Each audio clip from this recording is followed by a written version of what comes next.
2 இன்கிரீடியன்ட்ஸை வச்சு செம்மையாக ஒரு ஃப்ரெஞ்ச் ஃப்ரைஸ் பண்ணலாங்க. இது ரொம்ப ஈஸியான ரெசிபி. எப்படி பண்ணலாங்கிறத பார்க்கலாம் வாங்க. அதுக்கு வந்து நான் ஒரு 3 உருளைக்கிழங்கு எடுத்துட்டேங்க. 3 உருளைக்கிழங்கு எடுத்ததுக்கப்புறம் வந்து அதை வந்து குட்டி குட்டியாக ஃப்ரெஞ்ச் ஃப்ரைஸ் ஷேப்பில் வந்து அழகாக கட் பண்ணிட்டேங்க.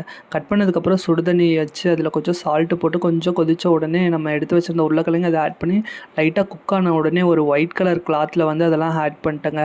ஆட் பண்ணி கொஞ்சம் வாட்ரு வந்து அதில் வந்து ட்ரைன் ஆகிறதுக்காக அதில் எடுத்து வச்சுருந்தாங்க. அதுக்கப்புறம் அந்த கிளாத்தையும் மேலேயெல்லாம் க்ளோஸ் பண்ணி விட்டுட்டேன். க்ளோஸ் பண்ணி விட்டு ஒரு 10 மினிட்ஸ் 20 மினிட்ஸ் விட்டிங்கன்னா அதுக்கப்புறம் அதில் இருக்க வாட்டர் எல்லாமே அப்சர்வ் ஆகி இழுத்துக்குங்க. அதுக்கப்புறம் இன்னொரு பேனில் வந்து நம்ம எடுத்து வச்சுருந்த உருளைக்கிழங்கு ஆட் பண்ணி அதிலேயே வந்து கார்ன்ஃப்ளவர் மாவு ஆட் பண்ணி நல்லா மிக்ஸ் பண்ணி எடுத்துட்டேங்க. நல்லா ஒட்டாத மாதிரி மிக்ஸ் பண்ணி எடுத்துட்டாங்க. அதுக்கப்புறம் ஆயில் கொஞ்சம் எடுத்து ஆயில் ஹீட் ஆன உடனே நம்ம எடுத்து வச்சுருந்த ஃப்ரெஞ்ச் ஃப்ரைஸையும் அதில் வந்து 1 by 1 ஆட் பண்ணிட்டேங்க. நல்லா கோல்டன் ப்ரௌன் வர வரைக்கும் வச்சுக்கலாங்க. நானும் நல்லா கோல்டன் ப்ரௌன் ஆன உடனே இன்னொரு பேனில் அதை ஆட் பண்ணி கொஞ்சம் சால்ட் ஆட் பண்ணிட்டேங்க.